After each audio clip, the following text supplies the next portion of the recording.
Festivités de fin d'année, des cas de banditisme enregistrés dans plusieurs quartiers de Kinshasa. Poursuite des combats entre FARDC et M23 à Masisi. Après les attaques de Bakata-Katanga, les déplacés retournent à Moba. Procès sur les violations massives des droits humains au Nord Kivu, l'ONG lance la sensibilisation. Riposte contre Mpox, Africa CDC remet de kits médicaux au gouvernement. CAFC1, TP. Mazembe tombe devant Young Africans, 1-3, à Dar es Salaam.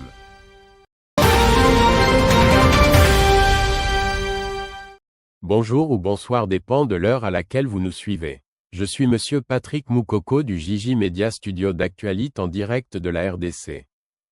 Pendant la période des fêtes, les quartiers de Livulu, Rigini et Salongo ont été fortement ciblés par de jeunes délinquants connus sous le nom de Kuluna. Ces individus se sont livrés à des activités criminelles telles que briser les pare-brises des voitures pour voler des biens, dépouiller les piétons et blesser les passants résistants avec des machettes. Les attaques ont été particulièrement graves dans la nuit du 31 décembre au 1er janvier.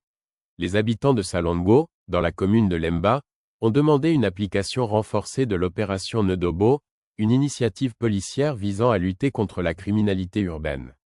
Malgré ces efforts, les Kuluna ont continué à semer la terreur, avec des incidents également signalés dans les quartiers voisins comme Ngaba, Makala et Mont-Ngafula. Les victimes, dont Mevariste Kazadi, avocat, ont décrit les événements comme violents et troublants, comparant les attaques à des scènes de films d'action. Reportage.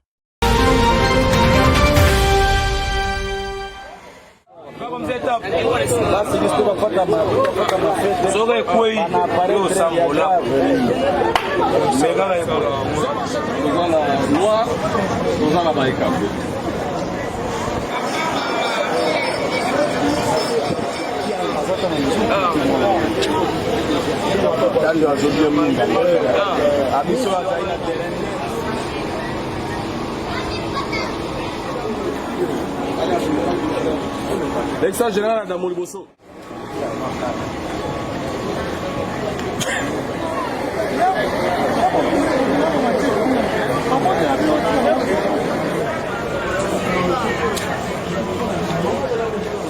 Le cadre ainsi que votre population que vous administrez sont là pour écouter votre adresse pour l'événement de présentation des inciviques œuvrant dans notre direction territoriale. À vos ordres, Excellence.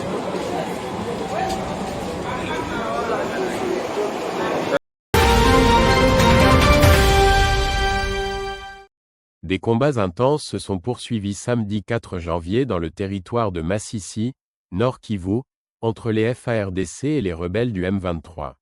Le bilan provisoire des affrontements de vendredi s'est alourdi, avec une dizaine de civils tués, 31 blessés, et un déplacement massif de la population, selon la société civile locale. Des tirs nourris ont été signalés depuis la colline de Kaongol, dominant Lushber et Masisi Centre, ainsi que sur l'axe Bweremana, où des détonations d'armes lourdes ont été entendues. 3 villages, Katal, Lushber et Kaira, sont passés sous contrôle rebelle après les combats de vendredi. Les rebelles du M23, qui cherchent à conquérir de nouvelles zones, ont lancé des attaques sur plusieurs fronts. Malgré une certaine résistance des FARDC, aucune déclaration officielle de l'armée n'a encore été faite. Pendant ce temps, des milliers de civils continuent de fuir les zones touchées. Reportage.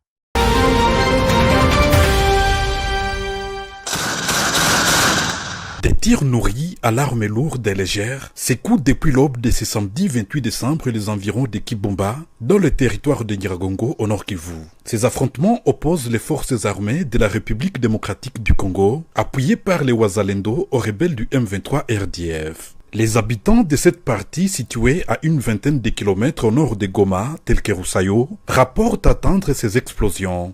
L'armée congolaise affirme avoir pris des dispositions nécessaires pour repousser le plus loin possible ces rebelles. Déterminées à remplir sa mission de défendre l'intégrité nationale, les forces loyalistes font également face à ces mêmes rebelles dans les territoires de Lubero, où un militaire des forces spéciales du Rwanda a été capturé et présenté à la presse. Dans le territoire de Massissi, toujours au Nord Kivu, au moins 3 bombes larguées par les rebelles du M23 RDF sont tombées vendredi 27 décembre à Kiabondo, une agglomération du groupement Mfunishanga dans la chefferie des Baondi.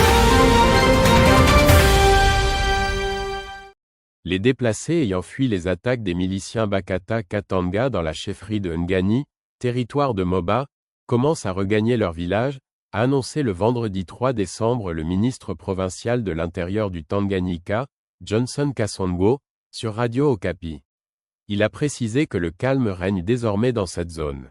Le ministre a assuré que la région, connue comme le « Triangle de la mort », Manono, Pweto, Moba, est désormais sécurisée. Bien que les miliciens Bakata Katanga aient incendié des maisons lors de leurs incursions, la situation est désormais sous contrôle, permettant aux habitants de retourner chez eux et de célébrer les fêtes en toute tranquillité.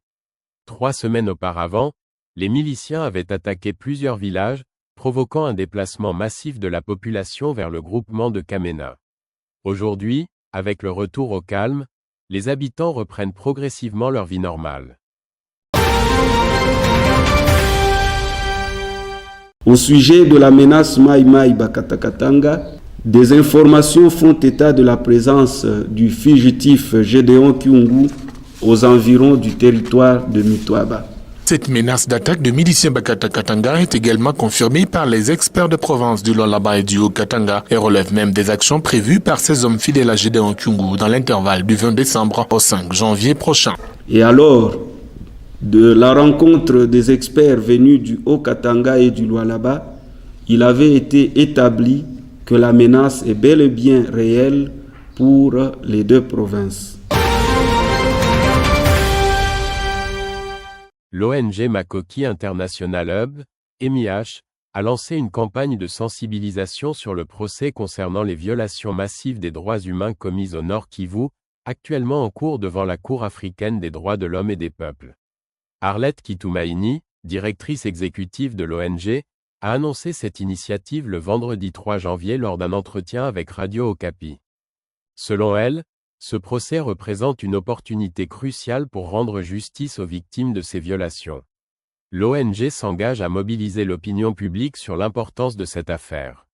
Dans un communiqué publié le 28 décembre, Makoki International Hub a confirmé, sur la base d'informations du vice-ministre congolais de la Justice chargé du contentieux international, qu'une audience publique se tiendra le 12 février 2025 au siège de la Cour africaine.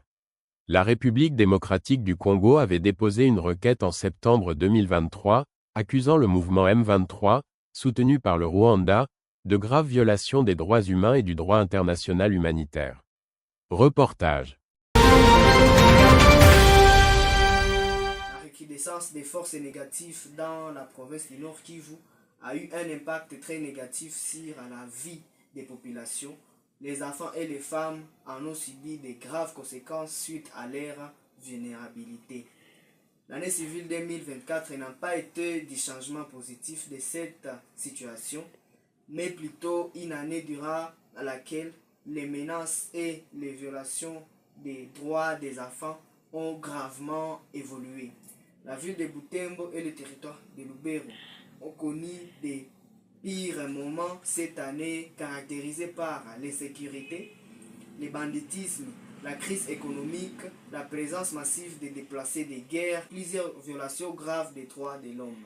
Au-delà des conséquences indirectes sur la vie des enfants, les graves violations des droits de l'enfant ont été enregistrées durant cette année, parmi lesquelles les meurtres, les viols, les attaques contre les écoles et hôpitaux, l'utilisation des enfants dans les forces et groupes armés, les violations basées sur les genres et autres, auxquelles s'ajoute un nombre d'enfants vulnérables qui est passé à la hausse, notamment les enfants déplacés.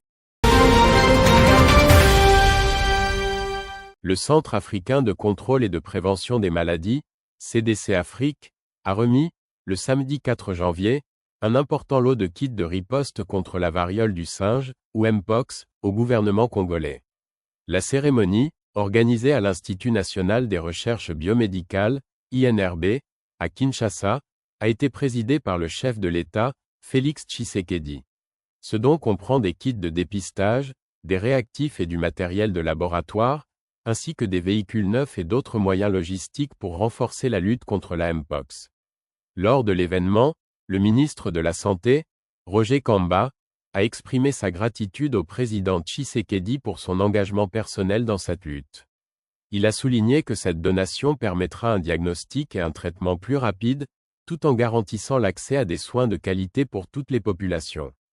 Le directeur général d'Africa CDC, Jean Kaseya, a rappelé que le président Tshisekedi avait déjà alloué 10 millions de dollars en août 2024 pour combattre cette épidémie.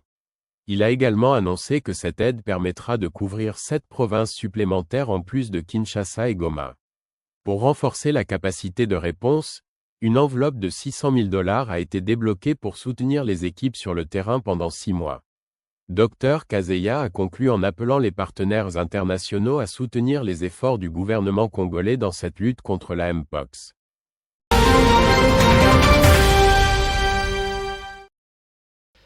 Un week-end et un jour férié dédié à la santé. Le président de la République a passé une partie de la matinée de ce 4 janvier 2024 à l'Institut national des recherches biomédicales INRB à l'occasion de la cérémonie officielle de remise des équipements pour la riposte contre Mpox. Ces réactifs et équipements des laboratoires dont de l'Africa CDC, Centre africain de contrôle et de prévention des maladies, ont été remis au chef de l'État, Félix-Antoine Tshisekedi Tshilombo, qui par la suite les a officiellement confiés au ministre de la Santé publique, Hygiène et Prévoyance sociale.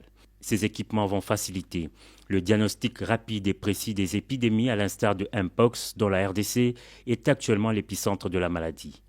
Toutes les provinces sont touchées, a fait savoir le directeur général de l'Institut national de santé publique dans son mot de présentation de l'aperçu de la réponse Mpox. Le directeur d'Africa CDC a pour sa part félicité le gouvernement congolais pour l'augmentation de la couverture sur la vaccination. Le docteur Jean Kaseya a également parlé de la décentralisation du dépistage à travers le pays. Mpox est actuellement en phase de plateau, a indiqué le ministre de la Santé, et grâce aux dons d'Africa CDC, la courbe pourra être revue à la baisse. Lorsque Mpox s'est déclaré, nous avons réuni toutes les équipes intervenantes et nous avons donné ces consignes. Première consigne, il ne faut pas qu'après Mpox, ce soit comme après Ebola, il ne faut pas qu'après Mpox, ce soit comme après Covid, il faut que le système soit renforcé. Et un des renforcements du système de santé, c'est le laboratoire. Le laboratoire qui doit être décentralisé, qui doit permettre à ce que nous puissions, au plus proche des malades, diagnostiquer rapidement pour intervenir. Une inspection des équipements par le chef de l'État au laboratoire de l'INRB l'a permis de se faire une idée très précise de la qualité des équipements et de la capacité de la RDC à riposter contre les épidémies.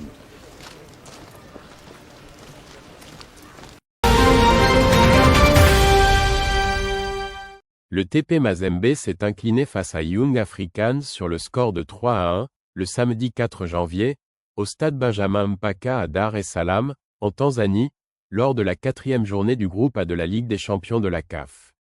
Mazembe a ouvert le score à la 16e minute grâce à un pénalty transformé par Alioune Badara Fati. Cependant, Young Africans a égalisé à la 33e minute via Clément Francis Mziz. À la pause, les deux équipes étaient à égalité. En seconde période, Mazembe a craqué en concédant 2 buts successifs. Stéphane Azizki a donné l'avantage aux Young Africans à la 56e minute, suivi d'un doublé de Clément Francis Mziz, portant le score à 3-1 en faveur de l'équipe tanzanienne. Cette défaite laisse Mazembe à seulement 2 points après 4 matchs, réduisant considérablement ses chances de qualification pour le prochain tour. Young Africans, avec 7 points, renforce ses espoirs de qualification. Le groupe est dominé par Al Hilal Omdurman avec 9 points, qui devait affronter MC Alger le dimanche 5 janvier. Reportage. Excellent job. And the captain for Young Africans, Stefan Azizki, wearing the number 10, with the 4 goals in the qualifiers, looking for his first in the group stage. Prince Dubé, the only man. Stefan Azizki, wearing the number 10, with the 4 goals, just a couple of goals so far in at Group 8. Tapin Mazet got the opener, the 1-1 draw when these sides met hand in Dar es Salaam. hoping that over the visitors from the DRC, Tepe Mazembe, a 5-time winner. His team have to get off to a good start in 2025 if they are to continue their continental adventure beyond January. Bit of a wait here for Fatty, but he is finally going to step up. Fatty tucks it away with no mistake. Another look at the challenge that led to the penalty. Really clumsy one from Chadrak the Group. It's been looking at this afternoon. Kabwitz, a great ball back, and just trickles wide of that post in the end. Puts Jiggy Tiara to deal with. Was perhaps a little fortunate with the back towards Zazua. Ups into the area. Aziz Ki was lining up for the volley. Zazua again. Plays into the feet of Aziz Ki. Zazua with a shot. Merci de suivre les actualités sur notre chaîne YouTube. N'oubliez pas de liker, de vous abonner et d'activer la cloche pour plus d'informations. Je suis Patrick Moukoko de Jiji Media, à bientôt, au revoir.